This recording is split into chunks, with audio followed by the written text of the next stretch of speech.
Welcome, my friends, near and far and wide, to episode 54 of Jacques Talk. Jacques Taylor, joined by my boy Big Joe and the Big Rig. We hope you are prepared to be entertained and dazzled for the next hour or so on show 54. What's up, Doc? 54. Randy White. White. There you go. I ain't mad at you. I can get down with that. I always like to tell you, you can follow me on Twitter at JJT Journalist. If you think you follow me, you don't. My account got deleted. Story that we'll talk about one day soon. But it got deleted. It's amazing what evil people will do to you. But but you can follow me at JJT Journalist on Twitter. X, we calling it now. I am Jean-Jacques Taylor is the handle. You can get the book right here. Coach Prime, Deion Sanders and the Making of Men.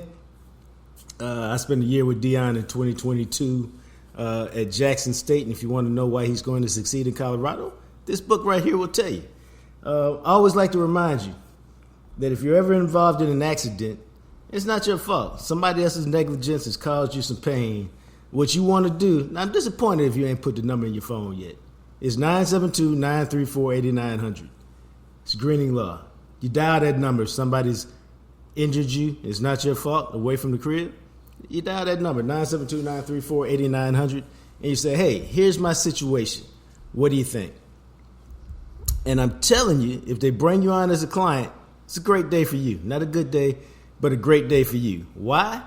Because they will walk you through the process. And anybody who's ever been involved in something like this understands that the process is long, it can be scary, it can be tedious, it can be frustrating, all those things. But Greening Law provides you somebody who walks you through it.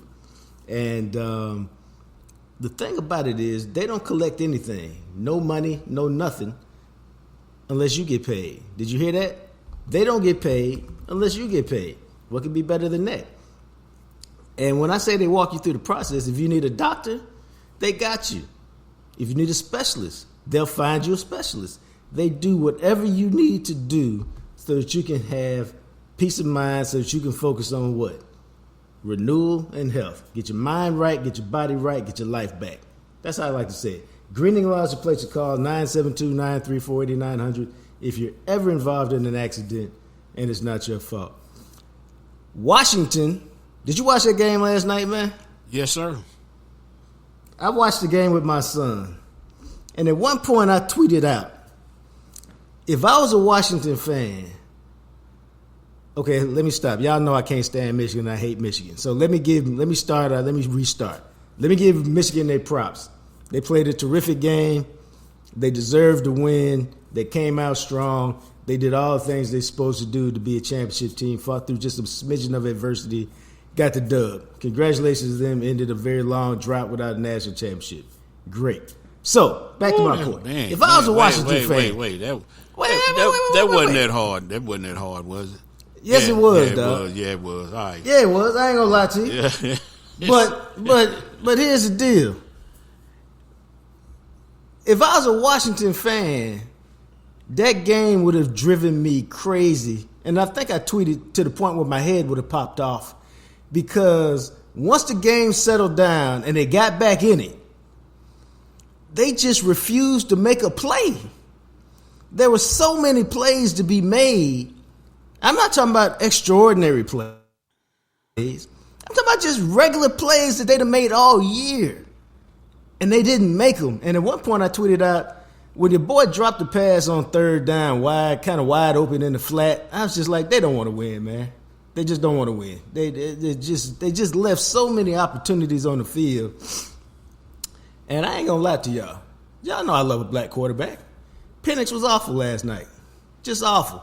And I'm not talking about because Michigan pressured him, and they did, and they hit him, and they did. But, dog, he missed so many wide open throws. I was like, where's the guy we've been seeing all year? Because this ain't him. And then you are a football expert more than me when it comes to technical. It sure looked like he was throwing just with his arm so much last night and not his body. So I don't know, man. I was so disappointed in Penix and his performance.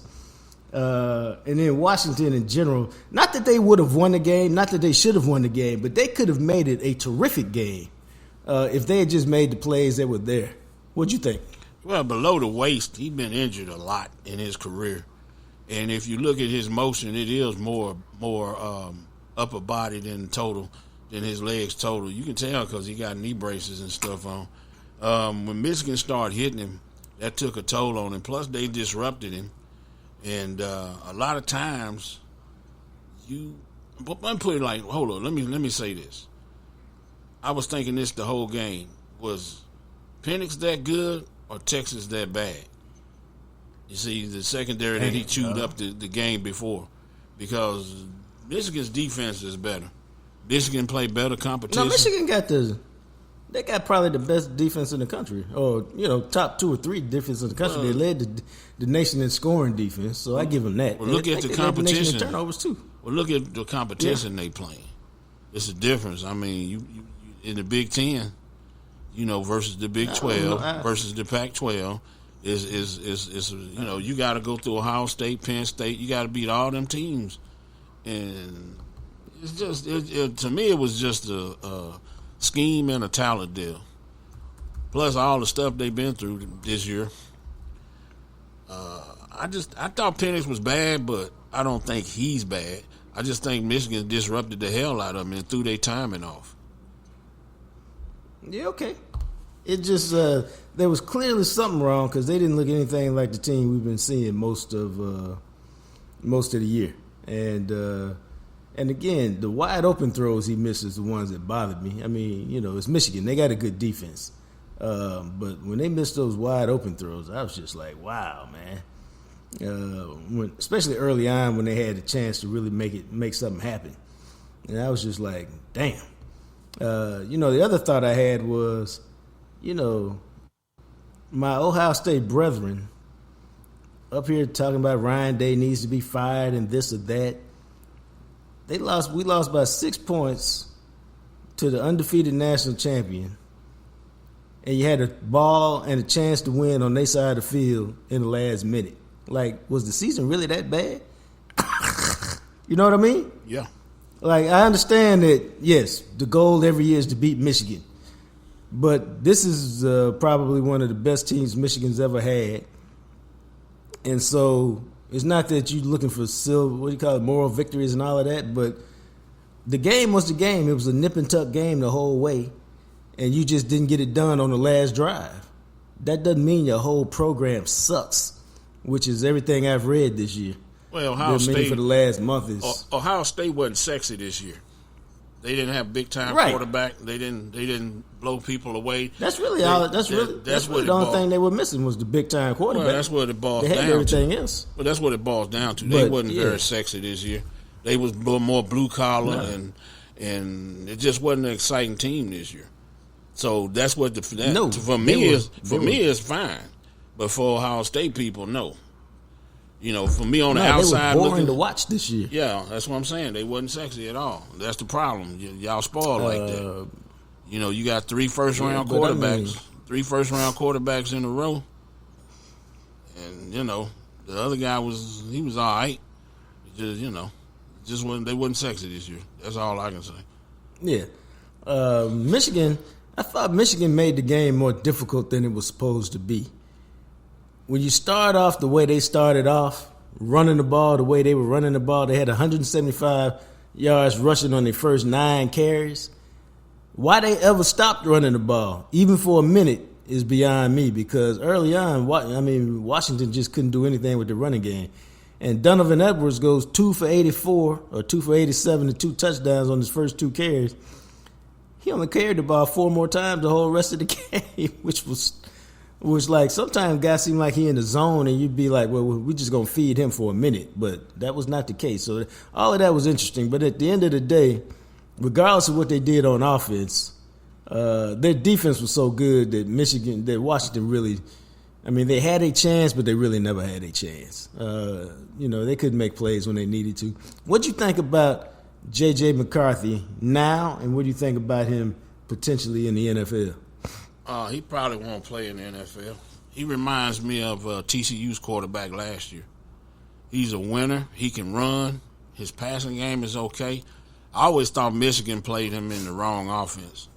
it's like a square peg in a round hole. He should have been a zone read quarterback. Meaning he should have been running more? Yep, he should have been. They should have ran some zone read with him, but he played in the pro-style offense, and he just never looked comfortable. But he a winner. He got the job done. He's an athlete. It's one of them things where when you say they try to make it more difficult for them to win, that's because they want to get JJ involved. They want to get the passing game involved. It's an overall, you want to reward everybody because number 2 and number 7, man, they was tearing it up. But, it's like, hey, let's get JJ involved. And at the end, he did do some things, Dude, I'd have been like, we're going to get JJ involved once we up 28-0 in the second quarter. Yeah. Then we can let that thing loose because they ain't never coming back. Because the start of the game was, I was like, oh, my God, are we finna get Georgia and TCU again? And then it finally settled down. And again, it was, what was it? It was 14-3 when Penix missed a wide open dude. Probably about 20, 30 yards downfield. Maybe he scores on this play. Maybe he doesn't. But I say he missed him because I don't know who to blame because it looked like he threw it over the outside shoulder and dude had to kind of pirouette and turn. And maybe he was looking for the ball over the inside shoulder. So I don't know who was at fault there. But all I know is the dude was wide open and they missed an opportunity for a big play that back then may have made it 14-10, settled the game down, and they may have had a shot. But then again, the way Michigan played, maybe there was no shot. No, they never so had. That's enough talk about. They never had a shot. Michigan was beating them up. Yeah. It was very physical ass kicking. Michigan put on them. I done told y'all this before. I'm gonna say it again. Michigan deserves all the credit. Anytime you go 15-0, hey man, what can you say? They beat Alabama, so we don't have to hear no BS from the SEC about, we should have had that. Nah, you got your ass kicked by Michigan, too. And the only thing again, I don't like Michigan.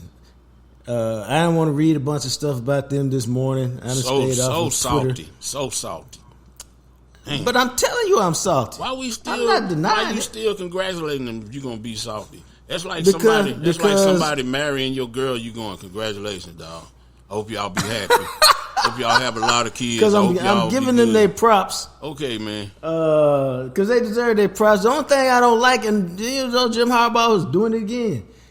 You got found guilty by a court of your peers for crimes against the conference or whatever.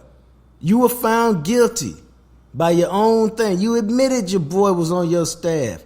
Why you keep trying to play the freaking victim? You're not a victim. You committed the crime. You paid the penalty for committing the crime. And that's it. But don't be acting like a victim because you're not.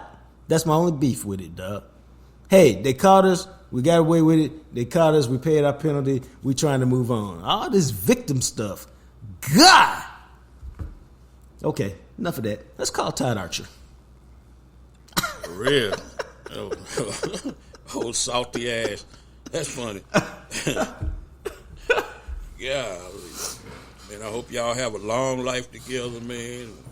Yada, yada, yada. All right. Let's see. What's up? What's up, my friend? How are you today? I'm doing all right. Oh, well, this is Are you? everybody. This is Todd Archer. I'm fine. My longtime beat writer partner at the Dallas Morning News. Now ESPN Insider, brought to you each and every Wednesday by good friends at Smokey John's Barbecue. Your Dallas Cowboys, NFC East champs. We saw it coming all the way. Yeah, sure. Especially when the Eagles were, especially when the Eagles had Giants, Cardinals, Giants in the last 3 games. We thought there's no way that that they'd lose 2 of the 3 of those games, and really probably could have lost all 3. But it speaks to the NFC East. 19 straight years now without repeat champions. So I would say the Cowboys are not going to repeat as NFC East champs in 2024, and they'll have to, if they're going to get to the playoffs for a 4th straight year, it'll be through a wild card. Just because. That's my bold prediction. Yeah. I'm sticking with history I'm sticking with the last 19 years. Okay, before we get into the Dallas Cowboys, In general, what are your thoughts on the Philadelphia Eagles and their meltdown? Because I'm interested in everybody's opinion. Because my son asked me last night, he said, what the heck happened to the Eagles? I was like, man, I think they had a lot of internal bickering that led to an on-the-field implosion. What's your thought? Yeah, it's hard for us. That's what we think when we watch from the outside and you look at the sidelines right. and you interpret body language and how guys interact and yada, yada, yada. And I'm not saying all that stuff is not true, but I'll also look at it and say, I think we underrated maybe the loss of their two coordinators. Clearly, those guys are missed. Yeah. Because neither guy that replaced them has done as good a job to keep the things afloat there. I think, that especially defensively, at some point, age wins. Like, you lose it. And we always talk about how great that defensive line was, how great it was, blah, blah, blah. Well, Fletcher Cox, Brandon Graham have been great players. Maybe they're going to be Hall of Fame worthy at some point. I don't know. But they've been thorns for the Cowboys for years. And I'm sure they played well. But they were part of a unit that was disappointing. The back end of that defense, right. Disappointing. The linebackers, disappointing. Like, and Jalen Hurts, his play all year wasn't as good as it was a year ago. So I think it just shows you that it's hard to win in the National Football League, and when you have that opportunity, if we can bring it back to the Cowboys, when you have that opportunity, you better get it because you're guaranteed nothing. And this, for me, is the Cowboys' best chance to do something because they're not going through an Aaron Rodgers, a Tom Brady, a Drew Brees, a pick whoever else you want type quarterback to get to a Super Bowl. No, I would agree with like you. How they did ended that, up Josh, somehow. brought that right back around. Right? See that? See, that's why you're a professional. That's why we have you on here. That's why we spend the big money that we do to have you. Oh, hey Joe, where's our barbecue gift certificate? Hey man, why you gotta go there, man? All right. I mean, that's really unnecessary. Yeah. Todd got them good shots. He got the good rim shots. Yeah. What do you think about the Cowboys? How do you feel about them as we head into Green Bay? I know they got the 2 home games. That's great. But how do you feel about the way they're playing? I mean, you feel good about it, I guess, right? I mean, couldn't they have won in Miami? Sure, they could have. The defense didn't make enough plays, and the offense didn't make enough plays, and they had the turnovers that hurt them. The Detroit game, good win, tough win at home. We can debate the official stuff at the end that may have helped them or hurt them as well, but that's a good win. And then in Washington, they did what they were supposed to do, and they put away a bad team. It might have taken a quarter and a half longer than they would have liked, but they dominated it. So I feel the offense, I'm trying to think, like, this is as good as I feel about the Cowboys offense since the end of the going into playoffs, since the end of the 2014 season when they were scoring like 40 points a game the last month or 5 weeks of that season, if you remember. And talking to my good friend Rob Domofsky in Green Bay, who just doesn't think that their defense up there in Packerland is doing too well, I think that bodes well for Dallas. And then with the Cowboys defense, they've been better against the run, and they've taken the ball away. So those are 2 things that you have to do in the playoffs. Now they're facing a quarterback that has 1 pick in his last, 7 or 8 games, whatever it is. But it's going to be his first playoff game. So, I would say all signs they're in a good spot. It's probably the best way to say it. But there's always some hesitation because of this team's history when it comes to playoff games. And I don't know how you get rid of that. What is winning? No, the only way to get rid of it is to win. You said something interesting. Why do you feel so good about the offense when we spend so much time talking about, hey, what's up with the run game? Because they can make it look so easy. And then, I know it's not, but they can make it look easy. Like, he was 13 of 13 to CD Lamb. That's what Dak was. That's the best or the most completions without a miss in the NFL since 2009 I think it had to have been to Wes Walker, and it had to have been Tom Brady, right? Tom Brady. At least I think it was. Wow. He was 6 of 6 to Jake Ferguson as well. So, we know what tight ends mean to Dak. We know what CD has meant to Dak. And I thought the run game against Washington, without their 2 starting guards, was really good. And I think Pollard has played better down the stretch than his numbers have suggested. I think the issues have been up front. Now you add Tyler Smith coming back. Zach Martin should be back from his illness. That's why I feel better about this, as good about this offense as it did. And I just looked it up. They scored at least 38 points in their last 4 games going into that playoff run. So, right. I just think they found a little something again, maybe what they had in that 5-game winning streak with their pace of operation, spreading the ball around. The run game's was better, so I just think they found something. What kind of new superlatives can we come up with for the quarterback? Because he was phenomenal to me the other day. Yeah, I mean, 5 incompletions and 4 touchdown passes, right? Was that the final number? I mean, how can you miss those 4 passes, Dak? What do you do? 5 passes. What are you doing? But this is the interesting thing, and I think he knows it, right? And maybe that's why he didn't wear the hat and the T-shirt after the game. It resets for him. It was great, 36 touchdowns, 9 interceptions. You proved last year was the anomaly with the interceptions. You've really taken to the changes McCarthy has brought to the offense. All that tends across the board. Now it starts all over. And what are you going to do in the playoffs? And really, Dak's playoff numbers, all right, besides last year in San Francisco, maybe the last 2 years. They've been pretty good. I'm not going to say that. He's been okay in the playoffs. But he's not, and just as Romo was okay in the playoffs, but it wasn't as good as he needed it to be. Well, Dak needs to be as good as he's been in the regular season and probably take it up a notch for this team to go to a Super Bowl. And I think Dak understands that.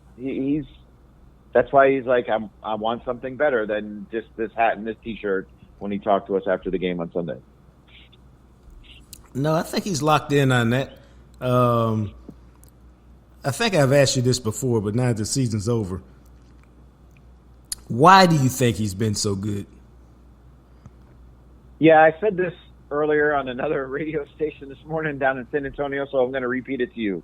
And it's just my own personal history of something that when I was first covering the NFL, Boomer Esiason was in Cincinnati, and he talked to, like, when you come into the league, athletically, you're way up here where you are in your mind and with your body.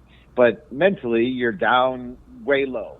And as the years climb and progress, those 2 levels eventually equal each other, where you're not as athletically gifted, but your mind is far superior than what it was. And I think this is the year where Dak has found that perfect meld of the physical stuff. His ankle's feeling better. He said this is as good as he's felt health-wise in a long time, and mentally knowing everything and seeing everything. And now you find out how long this run lasts. That lasts. Is it 1 year? Is it 2 years? Is it 5 years, right? Brady had 15 years of it, evidently. Romo was entering that stage after 2014, and his body didn't hold up for him, right? So it can last a long time, or it can go quickly. And it goes back to what I mentioned earlier. That's why you got to grab it when you can. But I think what Dak is at that moment where athletically he's as good as he's going to be at this age, and his mind is as good as it's ever going to be because he's seen so much. Isn't that what Romo said? Right? Romo gave us like one. It's like you have the answers for the test before you get the test, and I think he's at that point. Right. And it's all the players really say that. It's a matter of when you hit that moment, because I've referenced this quite a bit lately, but I had a conversation with DeMarcus Lawrence about a month ago where he was talking about, I feel like I'm in the Matrix, where I just kind of can see things, and that's why at a certain point I can make a play because I can kind of see it coming before it happens, and now I trust it, and so I just go do it. And so I think Dak is probably at that point. That's also the beauty perhaps of McCarthy, while changing the offense, keeping some of the principles for so long, so that he's basically had the same offense for many years now. And so that he's got the nuanced, of the offense. So, he's just in a great spot, and nothing should make you feel better than having a quarterback playing well as you're entering the playoffs. By the same token, when did you become a CeeDee Lamb believer? Like he was a legit number one, not just a good player. Right. Honestly, I thought last year, and I'm not going to say what Dak said when Dak's like, the moment he got here, because, I thought he was going to be good, and I can't believe they got him at pick 20, whatever the heck they got him at. Yeah. When did they get him? I don't even remember. But he shouldn't have been there when they picked, and this is when you take advantage of that moment. But I would say last year when he went 107 for 1359 and taken over for Amari, but I think he's gone to the next level of they're number one receivers in part because every team has to have a number one receiver. There's he's a number one regardless, and then there's that. What do we want to say? How many are there? 5 of them that are the one of them ones, as he said. He's in that territory now. So there are levels. Yeah, and that's probably what I was getting at. He's at the top. He's at the top of the number one level receivers right now, and again, it just 13 of 13 is hard to do, and it wasn't like it was Charlie checkdown stuff. And I realized he didn't have 100 yards on those. He didn't have 100 yards on those 13 catches, but he was in different spots. He ran different routes.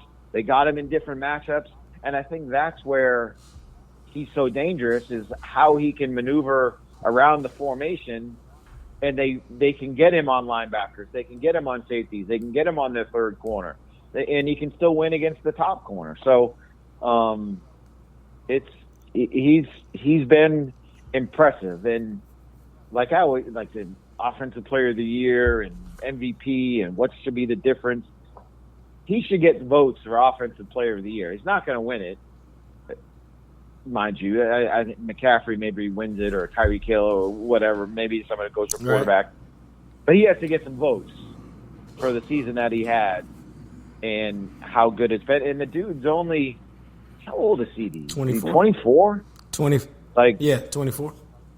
So this seems a little different than the run we saw Dez on and from 12 to 14. This is different than I'm just going from my tenure here, the T.O. run, because T.O. was probably 30-ish when he got here anyway. This is a dude who could just blow away everybody's record if he stays healthy and stays here and for as long as you think he's going to play. No, I think you're right. T.O. showed up.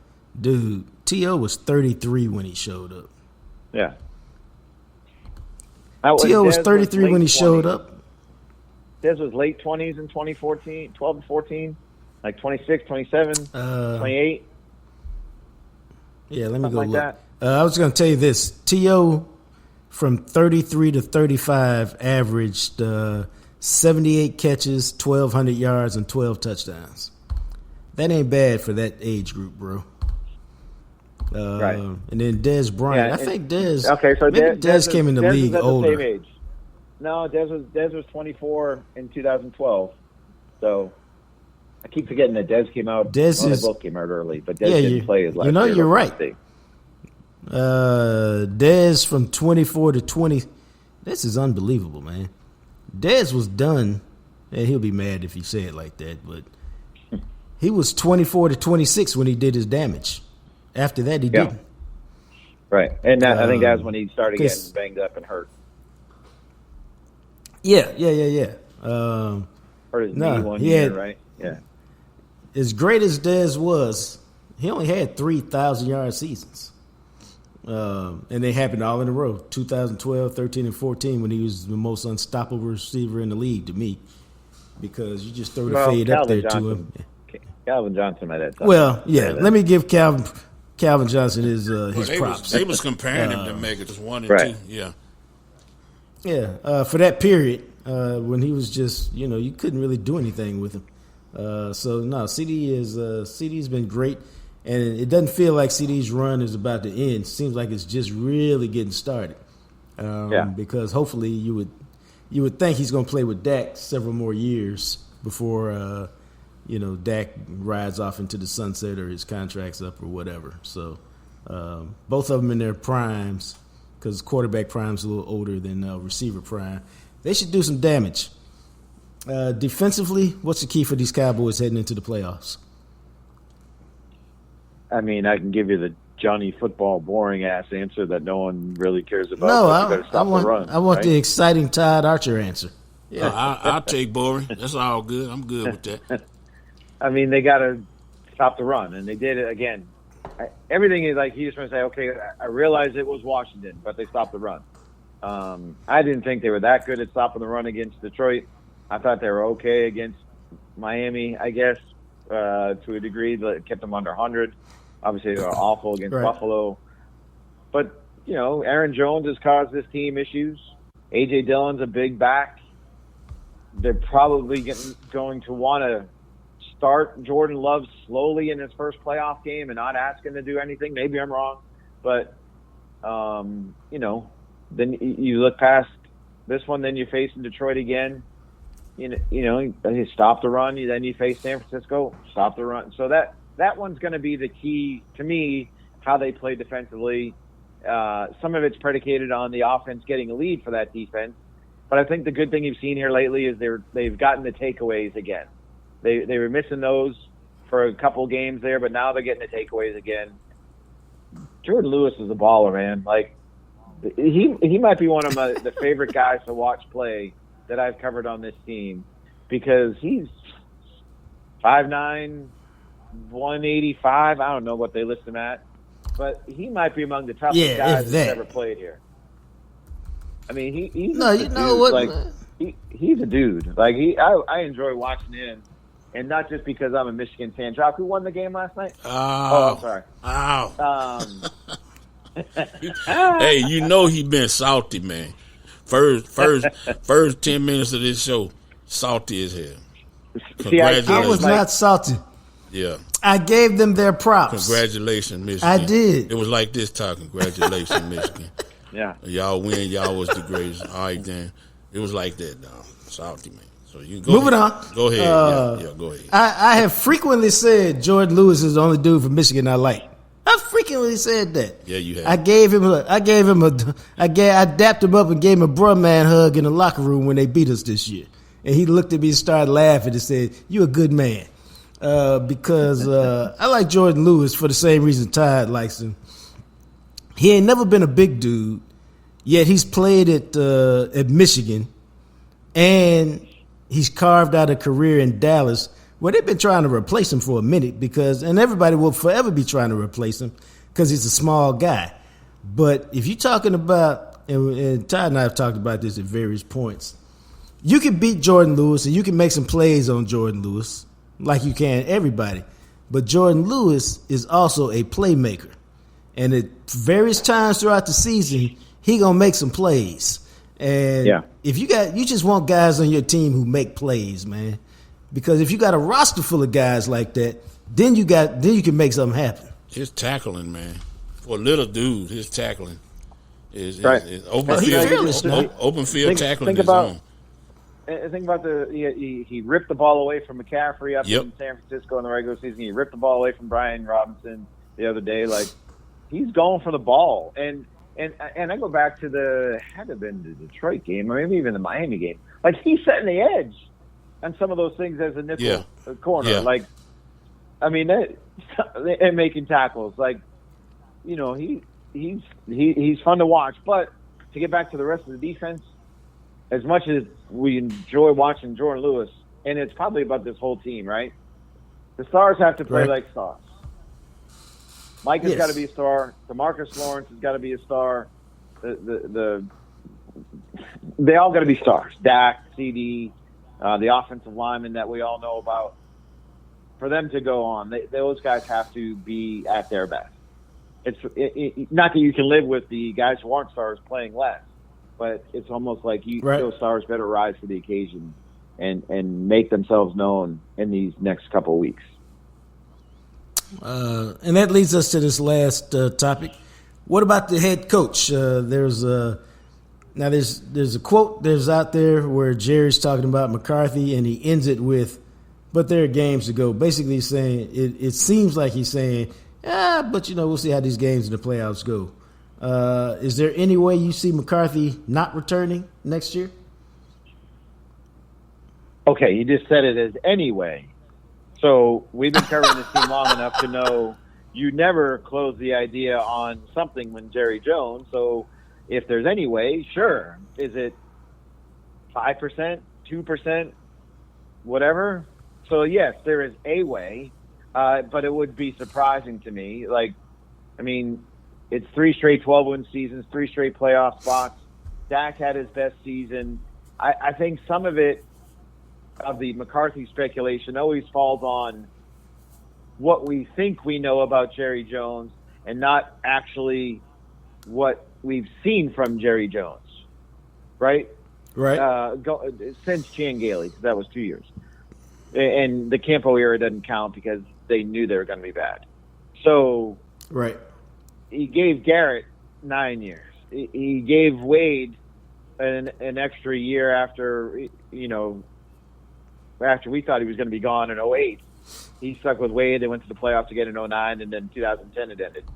So he's not been as impetuous as we always think he's going to be, just as the Cowboys never spend money in free agency either, but they're always linked to the highest priced free agents.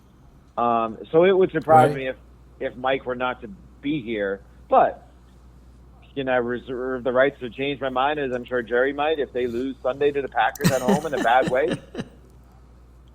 I think that would all go into it.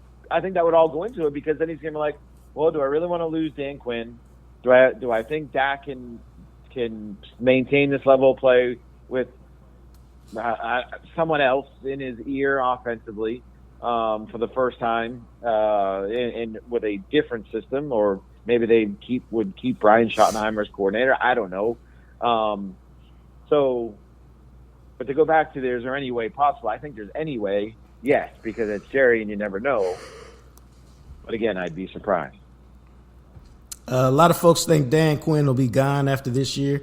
If he is the DC on the staff, or they got to go get one? Great question. Because we know how Mike McCarthy feels about Joe Witt Jr. They were together in Green Bay. He had said Joe could be a head coach. Well, if you leave Joe could be a head coach, right, doesn't that mean he probably thinks he could be a coordinator too? Yeah, I would think so. So that I would think he would be in that mix. Maybe Al Harris would get in that mix as well. But I don't know if any of that is a lock. And I wonder if they would just make a search to see Adam Dirty, a guy who coached under Quinn in Atlanta. Is that a guy that maybe can go from defensive line coach to a coordinator? Maybe one of those three guys becomes the guy, but I think they might look and see what is available and then make their decision. I don't know if this is like a fait accompli that the next guy is already in the building and you just bump them up. All right. Before we let you go, who you got this weekend? They're 8-0 at home for a reason. They won 16 straight games at home for a reason. I'm going to take the experienced quarterback this time over the young quarterback. When you look at last time the Packers visited in the playoffs, Dak was a rookie. Love's essentially a rookie as a first-year starter. Dak is now Aaron Rodgers. Dak wins, and the Cowboys move to the divisional round of the playoffs, and then we'll see if they can break through that ceiling of the divisional round, because they've not done it in quite a long time. Who do you got? Is there any upset you? Oh, I got the Cowboys. I think I think they'll play really well this week. I don't think the wild card round bothers them. I think they'll probably win something like 38-21. Might be a little close early, but I think eventually they'll prevail. And they'll put up some numbers, and then it'll be like who's coming to town, and that's when the real action begins. Outside, like I think Tampa beats Philadelphia, and I think there's a. I seem to think that I'm one of those guys. I'm on. I really like the Lions, but I'm on the Rams bandwagon right now. I think they're playing pretty well. It wouldn't surprise me if they went to Detroit and won. Because we all know all the favorites on that one. Yeah, no, I wouldn't mind seeing. I like Dan Campbell. He's a good dude, and he was a good dude while he was here. So I'd like to see them win. I like new blood. I like the way he turned that whole program around. But the Rams are playing really good ever since they got all their guys back on offense. And, sometime, man, when you got that first game at the crib and you ain't been in the playoffs in a long time. I mean, they were raising banners for the division before the game last week. Right. Yeah. They may have done their thing during the regular season and outside of that initial flurry, they may not be able to keep it together. So we'll see. I think it'll be a fun weekend though. Are you paying for Peacock? Yeah, I already have it anyway. To watch soccer? Yeah. Or you had it? Oh, all right, see. So it doesn't cost me nothing. Fine. Put it on whatever you want. And it's look, the money you make, Jacques, you can afford Peacock. Go ahead. Clearly, you have not been looking at the JJT Media Group's books lately. So, and with that, clearly I know everything's a write-off, and you can write it off. He said, so go ahead and get it. Todd, he said you got to go, Todd. He said you got to go. we kicking your ass out of here, Todd. He said you got to go. He said you gonna talk about his money, you got to go, man. You know what I'm saying? What's up? Yeah, you started talking about the books of the finance, bro. Yeah. I'll see you out at the start tomorrow. Happy trails to you, right. Todd, aren't you? Glad to have you, buddy. Since you're struggling so much, I'll make you a lunch. I'll have it ready for you. Yeah, there you go. Oh, Todd will make a sandwich now. Todd will make a sandwich for your ass. All right, we'll talk to you later, man. Yeah. Later. That's Todd Archer, brought to you each and every Wednesday by our friends at Smokey John's Barbecue, 1820 West Mockingbird. You need to go by Smokey John's. I recommend you go by this week like I am and get yourself anything on the menu. It's all delicious. Catfish, yeah, the catfish roast, it's good. All fantastic. Yeah.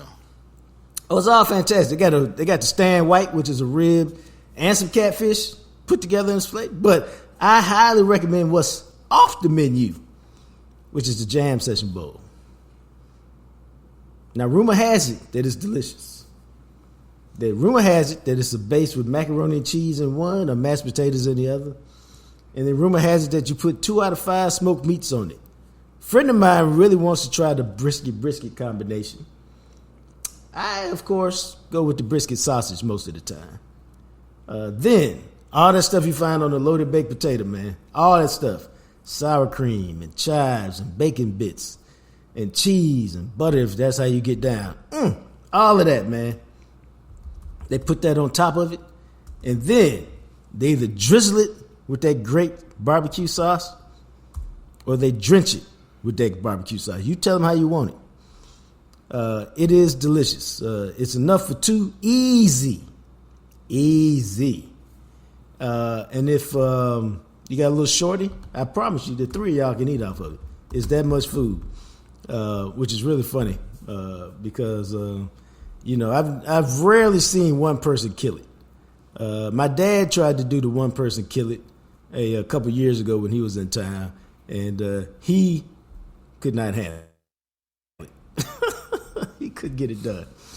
So, if you need some Smokey John's in your life a little more frequently than that, all you got to go is go to the website, click on the marketplace, SJ Market, right there, and order the sauce or the rub.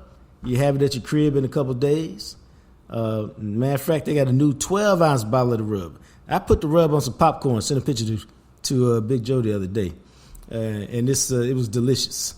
If you need it a little more frequently than that, you can go to an H-E-B all over Dallas-Fort Worth, Burleson, McKinney, Waxahachie, Frisco. You get the rub there. They got them statewide too, so maybe even San Antonio you can pick it up. No excuse not to have the rub or the sauce. You can get it online very easily. Smokey John's Barbecue. Food to live for. Let's take a quick trip around the block, bro. I have a couple of things to discuss. Now, for the last few days, man, I've had a slow leak in my tire. At first, I thought it was just, for whatever reason, just low. So I went to go put some air in it. Now, I have been traumatized from putting air in tires. You know why? I was that guy, bro. Me. I was that guy. In college, I had a white Carmen Ghia. It was a great car and bad decision. Because it was a car that needed too much maintenance for me to be a college student. It's the only car I've ever seen, and tell me if you've heard of this, dog. It was part clutch, part automatic. They called it an automatic stick. Have you heard of that? No. So, but anyway, it was Volkswagen based, the Carmen Ghia. It's the 2-seater sports car. And that's what I took to college. Again, it's a great car, bad choice. But my tire was flat one day, and I went to put some air in it in college. And you know what happened? I put too much air in it. Damn tire exploded on me, dog. Now I'm really mad because now I'm embarrassed because I done blew up my own tire. And I still got to go tow my car somewhere, being a college student with no money. So fast forward, I'm always leery of putting air in my tire now. But they got these newfangled air machines. Have you tried one of those anytime lately? Man, they got this thing called a tire gauge, but it's your story, but go ahead. What do you want me to say? I'm trying to be nice, man. I'm trying to be. Go ahead. I'm sorry. Go ahead. So, I went to go get some air. Do you know when last time I put air in my tire? It seemed like it cost 75 cents to put air in my tire. You needed 3/4. Do you know how much air it is to put air in your tire right now, dog? No. $2.50. Damn, where you going? $2.50. Where are you dog, going? 7-Up. I was at 7-Eleven. Are you getting Costco air or something? No, I was at 7-Eleven. You in the wrong Costco place. air is free. Yeah. If I'd been, I did one of them. One of them was in Arlington. One of them was in Fort Worth. One of them was in Trinity Groves. The cheapest price was $2. The other price was $2.50. People have gone crazy charging you for air. But now, for people like me, they're automated. You put the gauge, you pay for the air, the exorbitant rate, the $2.50. Mm-hmm. Then you put the thing on your tire, and while you're putting it on there, it'll tell you what the tire pressure is. I mean, it just goes up, click. Mine kept hovering at 20, then went to 22, finally got up to 34, I took it off. So now it is literally impossible for you to blow up your own tire. And to that, I say thank y'all for technology. So that's what I spent the weekend doing. I had to do it about 4 times because I couldn't go to a car shop on Sunday. I couldn't get it fixed till yesterday.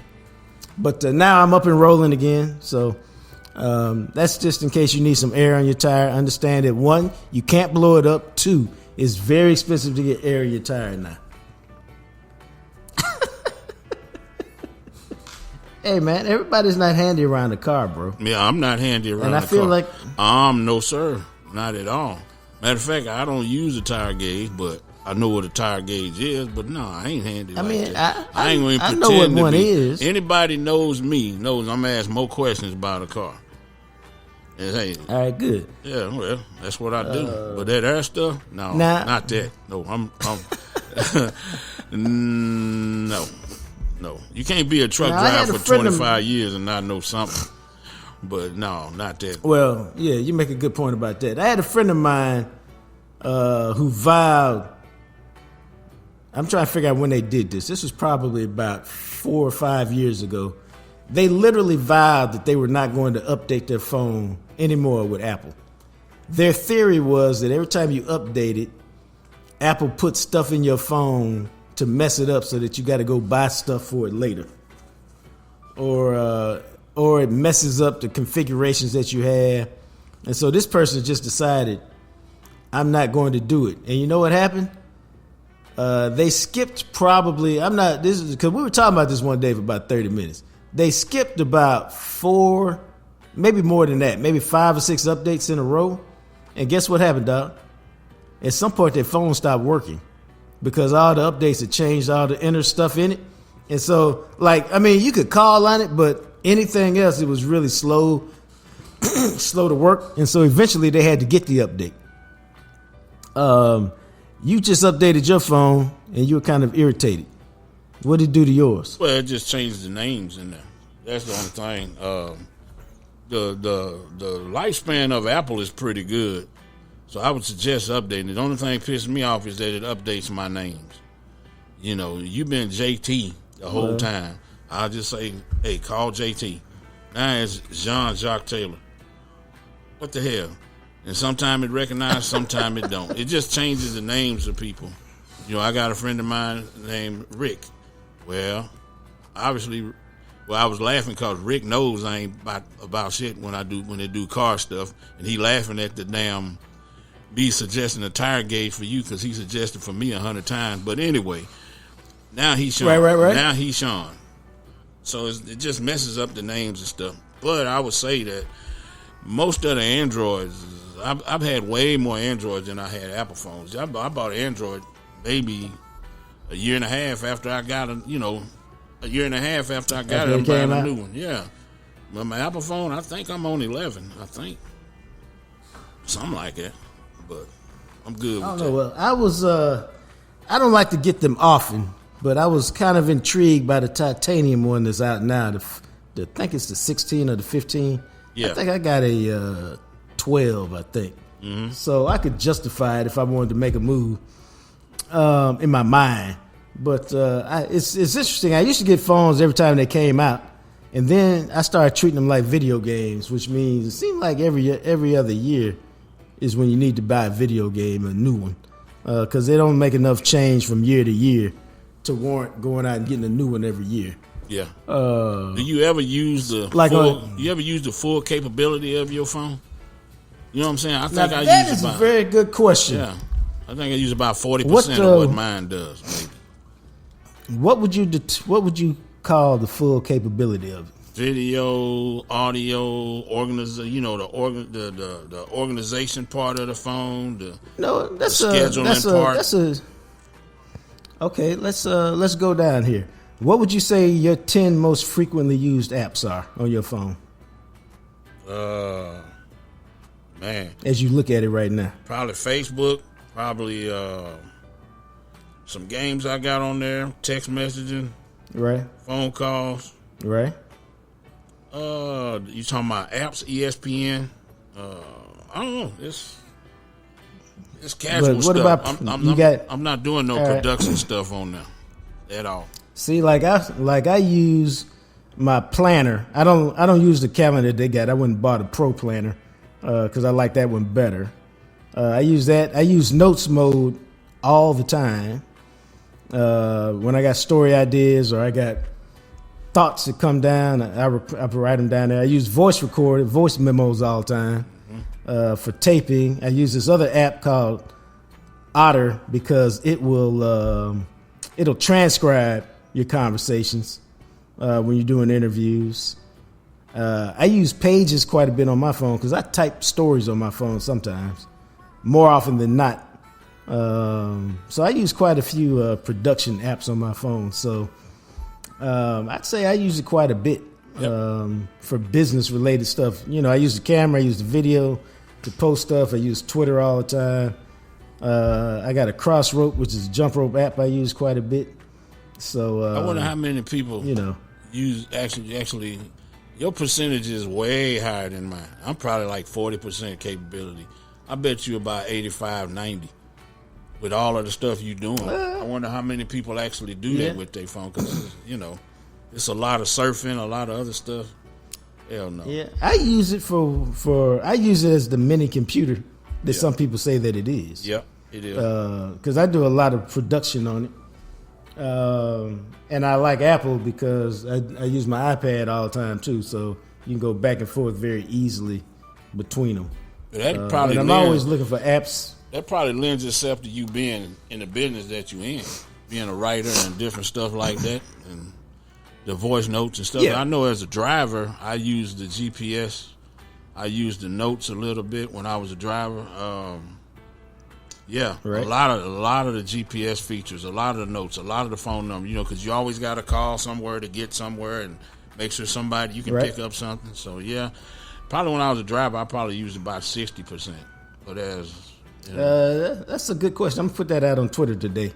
Like I got 742 voice memos. Most of those are interviews, but I probably got another 300 on Otter where I needed them transcribed. Yeah. So I use them quite a bit, and now you can do all kind of stuff on your phone. Like I signed some signed some documents with DocuSign. So sent some documents. I send my invoices to my clients through my phone. So, matter of fact, one client called me the other day. She's like, Jacques, you did not send me an invoice yet. I'm closing out my books today. I need it now. I said, you know what? I got you. Man, I stopped what I was doing, hit that square thing on my phone. It's an app, and sent that invoice, man, in about 30 minutes. In about 3 minutes. And I was laughing because she paid it literally about 2 minutes later. And so it was a good day to have my phone with me. But you can do all that stuff on your phone, man. All of that. So it's good. But that's enough phone talk. That was a quick trip around the block. But my car is working. My phone is working.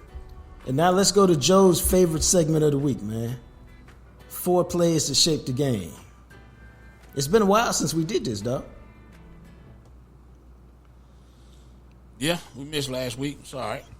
It is what it is. Well, we missed last week because I forgot to do it. I got so caught up in doing some other stuff we had talked about, and I switched the segments around. I hung up and I was like, dog, I think I forgot to do it. And then we were trying to catch up later on today, and schedules would not permit us to do so. And so I felt badly about that because, a lot of work goes into setting that up. But we got it this week. And so without further ado, let's talk about the 4 plays that shaped the game in the Cowboys' 38-10 victory over the Washington Commanders. Is it hard for you to remember that they're the Commanders? Sometimes, yeah. I want to be calling them the Commandos, but they're the Commanders. I will say this though, I do like the uniforms. I like the uniforms quite a bit. Okay. And there's a lot of announcers. I remember James Brown and somebody else would never say Redskins. They would always say Is that right? The Washington team, yeah, or the team from Washington. Yeah. Really? For a long time, yeah. Huh. Oh, yeah. So, yeah, Commanders. Yeah. Well, if you are new to the show, 4 plays to shape the game is something I started doing a long time ago when I was with the Dallas Morning News, but it was really 10 plays to shape the season.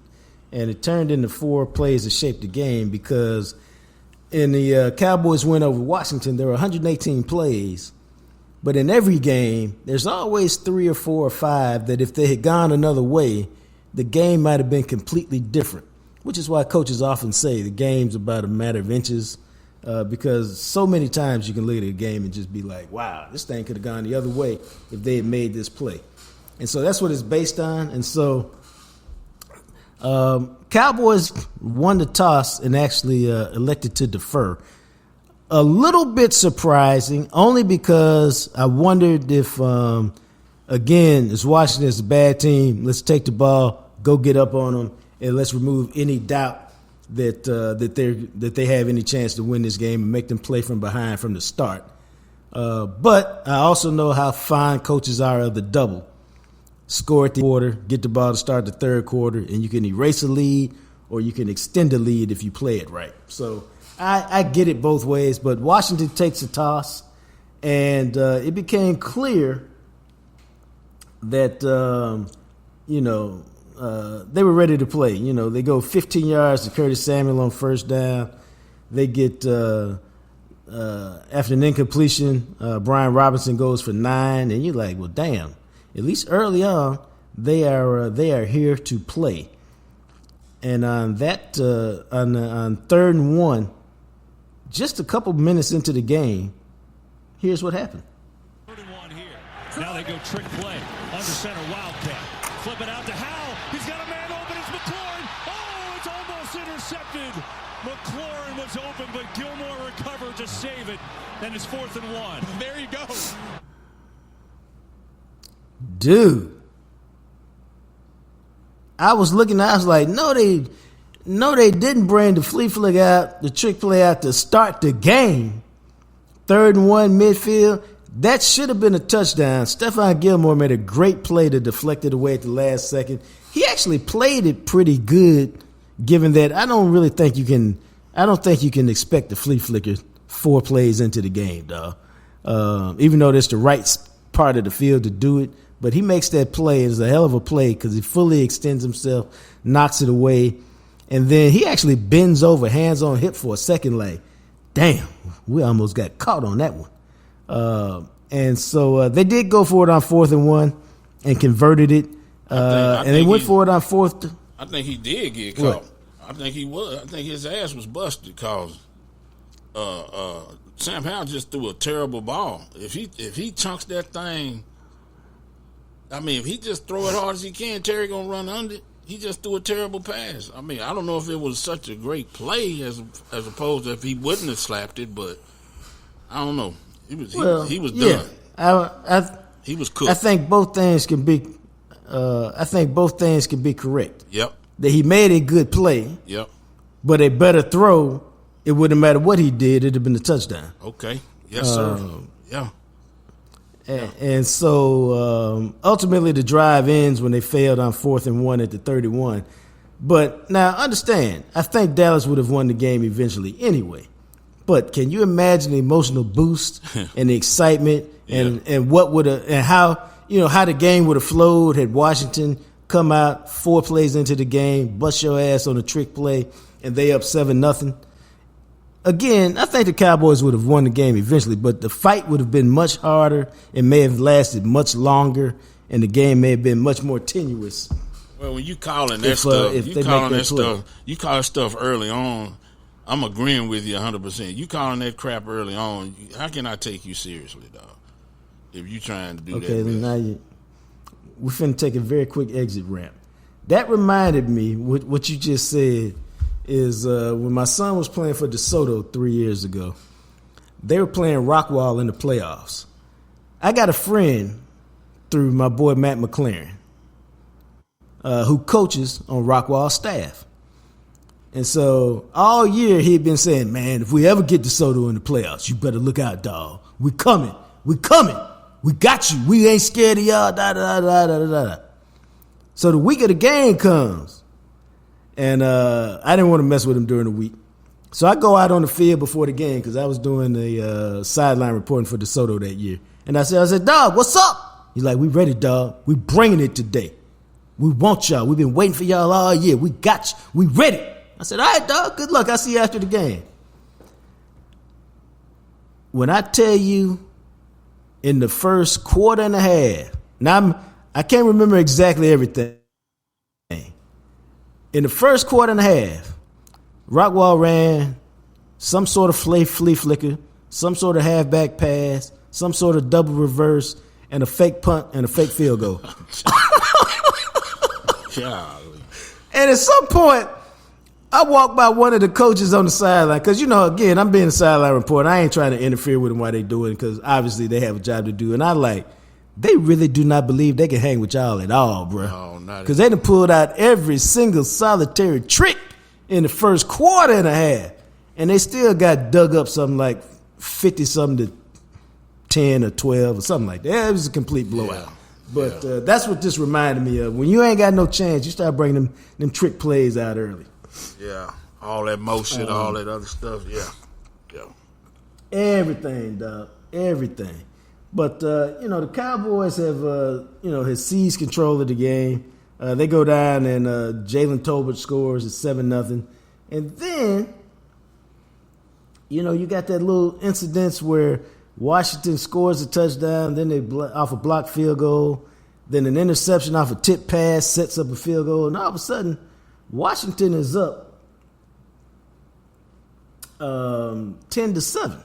And the sky is falling. And the sky is falling for a lot of people. Yeah. Bruh, I'm trying to talk them off the ledge on Twitter because they're going crazy. And what happens is the Cowboys finally take the lead on Tony Pollard's 1-yard run. Joe was glad to see him duck his head and plow through. Let's get in there. Lemke had a good block. Lemke was blocking too. Pretty solid play by that dude. So it's 14-7, and the Cowboys get an interception. And so you're like, whoa, wait a minute now. They're up 14-10. They just got an interception, but they're at their 35. I'm really thinking maybe they get a field goal, but it's a minute 40 left, so that's enough time. But the first pass is incomplete. Rico Dotto wide open in the left flat. Incomplete. I'm like, well, damn, they just missed an opportunity right there. Well, on second down, here's what happened. All the way. 2nd and 10. Prescott just going to sling it out that time, and he's got Dowdle. No one near him. First down and more inside the 40, and Dowdle racing his way all the way down to the 34. Well, they dropped the play before, and they just came right back to it. That's 2 plays in a row. Dowdle. Dude, it looked like they ran the exact same play. They did. And it damn near looked like Washington was in the exact same coverage because he was wide open on both of them. And he goes 32 yards down the sideline, and all of a sudden they're at the 33 with a minute 6 left, and you're like, oh, that's plenty of time. And then goes 15 yards to CeeDee Lamb, 6 yards to CeeDee Lamb. Brandon Cooks goes 8 yards, and then Dak throws a dart to CeeDee Lamb for a touchdown with 29 seconds left in the first half. And in just a couple minutes, it goes from Dallas being down 10-7 to Dallas being up 21-10. And at that point, we all know they're getting the ball back to start the second half. And the Washington Commanders have a big-ass problem heading into halftime. Now, I did listen to the sideline reporters coming out in the second half. And the one thing Ron Rivera told the sideline reporter was, and I can't remember who it was. It was either, I can't remember who it was. But I remember her saying, we've got to get a stop to start this third quarter. And, I mean, that ain't breaking no news there because you're down 21-10. If you go down 28-10, it's probably a wrap. And so the Cowboys know this, and Washington knows this. And so Cowboys come out strong, man. It goes first down, second down, first down, second down. And I always say it like that, man, because I remember Troy Aikman telling me one time, the best way to score points in the NFL is never to get to third down. I'm like, what do you mean? Well, if you get first down and second down, and then first down and second down, you moving the ball, you don't never have to worry about third down. That's the best way to move the ball. That's what we'd all like to do. Yep. So they finally get a third down. Your boy Dak completes it to CeeDee Lamb for 10. They back moving again. But now they got, after Tony Pollard goes for 6, then it gets dropped for a yard loss. So now it's 3rd and 5. It's going to be a long field goal outside. Probably get it.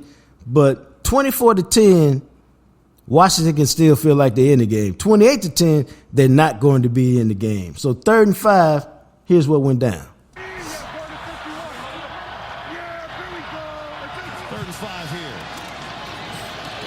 Prescott underneath. Ferguson has the catch, and he's got a first down. And the drive continues. Nice play by Jake Ferguson in the middle of the field. Jake Ferguson has emerged as one of the surprise players of the year. I thought, I think a lot of people were like, Dalton Schultz is good, but he's just a guy. Jake Ferguson, to me, can do everything Dalton Schultz can do and more. Get a lot more run after the catch, much better blocker, just a better player. And so I think they've upgraded that position, whether they knew that they were going to do it or not. Sometimes, but the first down was crucial. Sometimes you only good as the quarterback makes you, or as the quarterback trusts you.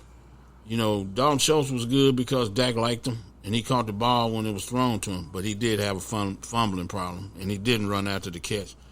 Jake had a bobbling problem early on in the year, where he was trying to make a play and he was in a hurry.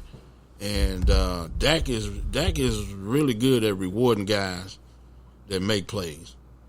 You know that he's going to come back to you. That's why Tolbert keeps getting the ball. You know what I'm saying? And then Jake. So yeah, you only good as the quarterback trusts you. If the quarterback trusts you, he gonna come. Especially that guy. If number 4 trusts you, he coming back to you. No, you're right.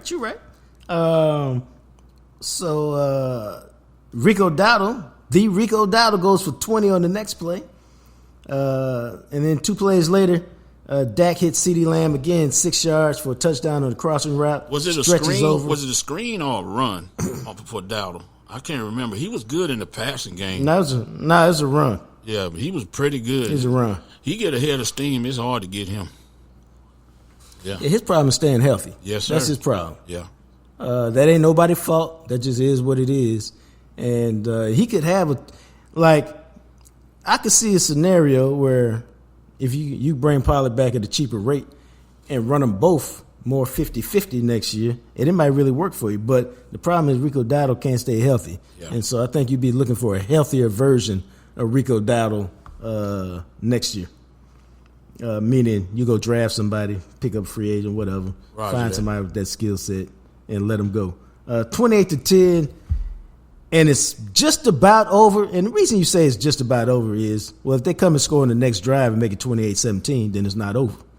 So, you know, what you need from the Cowboys is, can we get a stop?